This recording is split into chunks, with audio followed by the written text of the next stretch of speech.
What we got here is we've got to do templates of these areas and what have you. And what I've done, or what I do, is I just take it and lay it up. See if I can kind of show it up close, what I do. But you can actually take your papers and imprint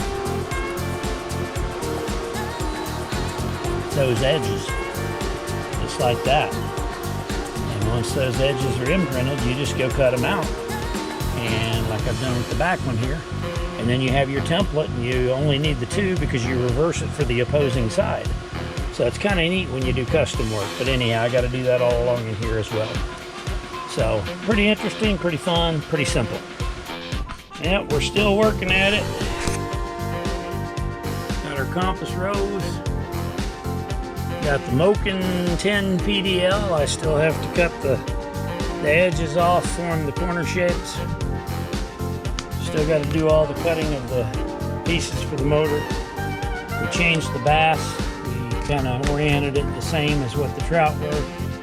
So we're ending up with all that in. And of course, it doesn't have the brush out and or the teak oil on it yet. So it's going to be much prettier once it's complete.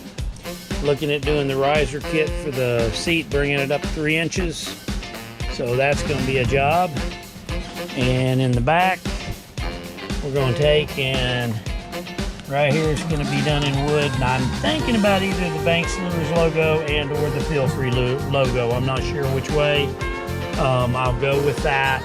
And then we're going to start some of the rigging and what have you. So it's going to be interesting because I'll probably, I'm thinking about going Yak Gadget on some of the stuff. But then again, I just may go ahead and build my outside piece here and come over here with the sonar and an outside piece for a double rod holder, paddle holder combination out of teak.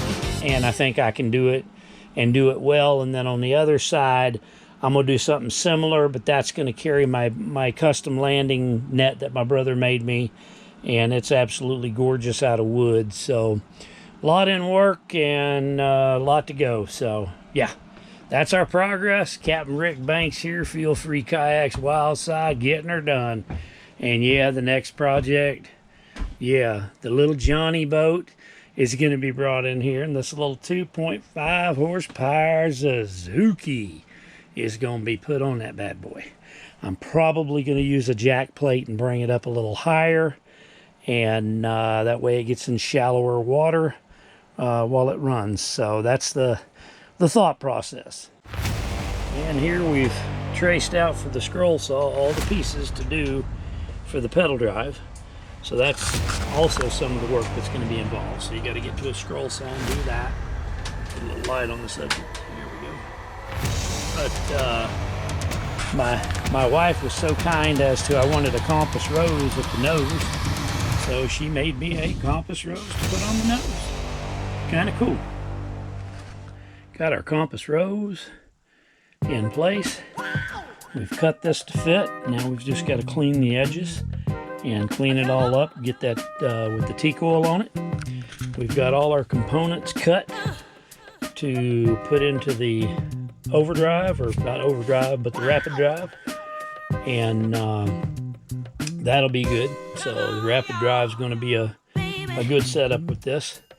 And then what we're adding into the rail, of course, is the Unitrack, and this will be mounted here. So you're going to have a paddle in the center and 2 rod holders, and of course I'm going to do a bungee at the back at my hip, so that way everything is contained. But we've also got one where we added the rail here, and in adding the rail here, again, it allows me not only to have this here again for the rods, and I'll probably be putting it on the forward section, and the reason being is I'm going to mount a sonar on this as well. So either way, I've got to bring the sonar probably, actually I have to go up front, so I'll be going this direction with it and slightly inward leaned, and then that way it's out of the way of the rod, but yet it'll be visible and usable right at your hip. And again, I like simplicity. I like things to be at my fingertips. I want it clean, efficient, and not in the way. If it's in the way, it goes. And of course, we're in work with the seat riser here, and we're just getting our patterns down and be able to do that. But we're going to do a 3-inch lift kit on this, and I think that's going to be pretty unique. So this is kind of a quick update where we're at with it and laying it out and jigging everything. And it's just kind of felt good to actually have my shop back and get things up and going. So I was able to hook up my scroll and do a little bit of scrolling work this morning and pre-fitting and cutting and what have you. So next is the sand in and adjusting things to fit, and then getting them all ready to seal, and then come back, bond them, and then come back and do the teak oil. So quite the process, but I'm going to take a very agile and nimble kayak, the Moken 10 PDL, and we're going to make it elegant like it deserves, because it truly is a remarkable 10-foot kayak. I just can't believe it, and I'm not a light guy, and it handles me all day long. So stay tuned. Captain Rick Banks here with Feel Free Kayaks Wildside. What we've done is we've personalized a Moken 10 PDL, and this is part one of a 2-part series. We're going to show you where we're at and kind of some of the steps behind this of what we had to do to get here. And we're going to do this little overview with the kayak as it is now, and we do have other changes. We'll mention them as we go.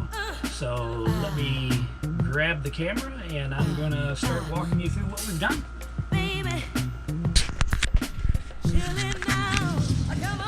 Alrighty, I think what we'll do is we're going to start at the very back, and of course we installed that beaver tail. We might be making changes there, and we've done the rails in teak. We've done a little hatch button with the Banks Lures logo on it, which Banks Lures are made by 2 bums and a dog, which is my wife and I, and we're a tag team. And she's over here on the computer, and there's the big laser, there's the little laser, but that's helping us get some of this stuff done. So again, we're going to kind of walk up. Created a little rod holder here, got a bungee for in place, and holds the paddle as well. It's a lower profile, and I like that better because it's not in your way to land a fish, which is really good. And on both sides of the seat, we went ahead and did some covers on there. Just Add Water, which is one of the logos I did for Banks Lures. And we've got our electronics on this. We can adjust it in. So that's another good feature. And again, I like to keep things simplified. I like to keep things toward the rear, but where I can get them. And that way it's more functional on the front end of the boat for hooking or setting your hook and landing your fish. And I just believe in keeping it simple. And what we've done on the floorboard is we've added a bass to this side, and on the opposing side we've got some brown trout. And again, on our rails we've got the teak. We've done up the drive, and again, with keeping things simple, a little bit of a storage area here in front that's kind of dead space, so we turned it into a water bottle phone holder if you want it that way, or lures in your water bottle, but it just gets it out of your way. When you're dealing with a smaller boat, it definitely helps to be very organized, very simplified. We've got the covers built here on the front for the Moken 10 PDL, and we've also got the compass rose added on the nose, which made a really good addition to it. And then walking back over to this side, again, we're just kind of highlighting what we've done. We've got our rail system done, and we got our steering, rudder steering system, and this thing will spin however you want it, but we did a little custom on it, one of my custom lures I make. I just added it on for the handle. It just made sense. And on the future, the additions that I want to do are going to be, this seat is going to come up 3 inches. And everything over here is designed so that way when I come up the 3 inches, we still clear, it'll still swing and adjust and adapt. So there won't be anything lost there. When I do that, I'm going to do the underseat storage, so it's going to hold at least 2 3700 Plano series waterproofs, and it's going to hold in the back your rain gear, and I'll probably do the hang bag on the back end of it as well. But this is part 1, and it took a lot of work getting here, doing the cutting of the teak and the fitting and shaping and sanding, and of course I broke this morning, so I got to change my blade yet, but I was just being lazy when I did my handle. So that'll get changed, and of course my better half over there, she mans up the laser and does the engraving on some of this for me, and it came out pretty nice, I think. So this is Captain Rick Banks, Feel Free Kayaks Wild Side, and this is just a first glance of personalizing a Moken 10 PDL. So we've gone from a fully functional kayak to a functionally elegant kayak with teak workout and teak wood all over the place. So it's looking good, and the only thing I can tell you is I love these 10 PDLs, and that's why this boat got done this way. So y'all take care and stay tuned for part 2. It's Captain Rick Banks out.